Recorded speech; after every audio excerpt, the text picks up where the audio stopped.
अस्सलामुअलैकुम। आज का टॉपिक है प्यूरीन न्यूक्लियोटाइड बायोसिंथेसिस।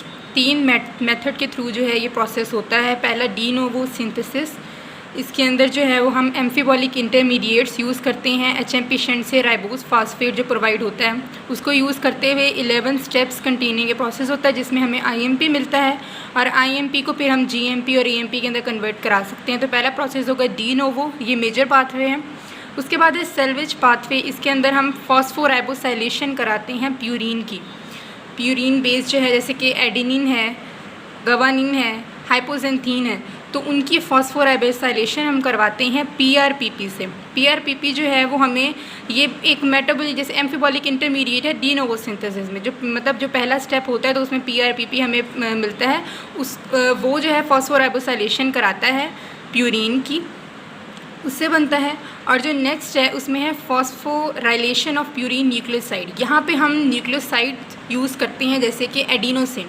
ये MCQ पॉइंट ऑफ व्यू से इम्पॉर्टेंट है कि जो एडिनोसिन है वो वाहिद प्यूरीन न्यूक्लियोसाइड है जिसकी डायरेक्टली फॉस्फोराइलेशन हो सकती है और वो डायरेक्टली प्यूरीन न्यूक्लियोटाइड के अंदर कन्वर्ट हो सकता है। अब इनकी साइट की बात कर लेते हैं तो जो मेजर साइट है, major pathway de novo synthesis के लिए है वो लीवर है, और अगर सब सेलुलर साइट इसकी देखें तो वो साइटोप्लाज्म के अंदर हो रहा होता है। और बाकी जैसे सेल्वेज पाथवे जिसके अंदर फॉस्फोराइबोसाइलेशन करवाते हैं या फिर जो फॉस्फोराइलेशन ऑफ प्यूरीन न्यूक्लियोसाइड है ये ब्रेन और RBCs के अंदर हो रहे होते हैं, ये वाले दो प्रोसेसेस। और अब देखें जो प्यूरीन की सिंथेसिस जो है 3 स्टेप से तीन मेथड से अगर हो रही है तो प्यूरीन को हम डाइटरी नॉन इसेंशियल कह सकते हैं। प्यूरीन्स जो हैं वो डाइटरी नॉन इसेंशियल हैं क्योंकि एम्फीबॉलिक इंटरमीडिएट से हम इन्हें सिंथेसाइज कर सकते हैं, जैसे HMP शंट से अगर हमें राइबोस फॉस्फेट मिलता है। उसके बाद अपनी मेन जो है डी नोवो सिंथेसिस की तरफ जाते हैं। डी नोवो सिंथेसिस किस तरह से होती है पहले ये देख लेते हैं कि कौन कौन से एटम्स डोनेट करते हैं इसके अंदर। तो पहला कार्बन हमें एस्पार्टेट जो कि अमीनो एसिड है वहाँ से मिलता है। सेकंड हमें फॉर्माइल टेट्राहाइड्रोफोलेट से मिलता है। थर्ड और नाइन्थ नाइट्रोजन जो है वो हमें अमाइड नाइट्रोजन ऑफ ग्लूटामीन से मिलते हैं।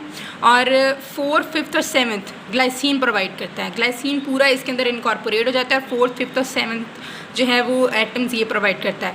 और सिक्स जो है वो कार्बन डाइऑक्साइड से ऑब्टेन होता है। और एट्थ वाला N5 और N10 मिथेनाइल टेट्राहाइड्रोफोलेट प्रोवाइड करता है।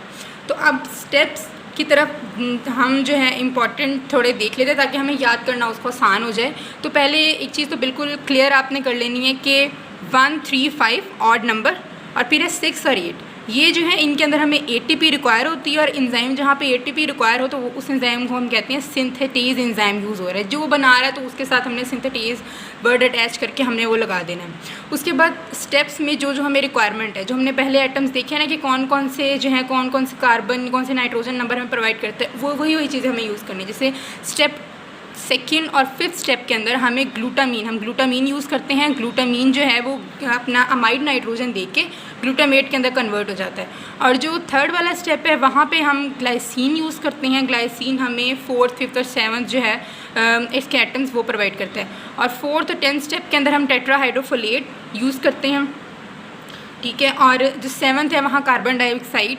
8th वाले के अंदर हम एस्पार्टेट जो कि कार्बन नंबर 1 इसको प्रोवाइड करता है। और 9th और 10th के अंदर मतलब कुछ खास नहीं होता है। यहाँ पे जैसे 10th के अंदर हम देखते हैं फ्यूमरेट रिलीज़ होगा, तो हम नेक्स्ट स्टेप देखेंगे तो उसमें फ्यूमरेट रिलीज़ होगा। और जो 9th वाला है यहाँ पे मतलब पैकिंग वगैरह होती है इस तरह से कि मतलब रिंग क्लोज होती है। अब आ रहे हैं हम मेन स्टेप्स की तरफ, किस तरह से होते हैं। HMP जो है वहाँ से हमें राइबोस 5-फॉस्फेट मिला।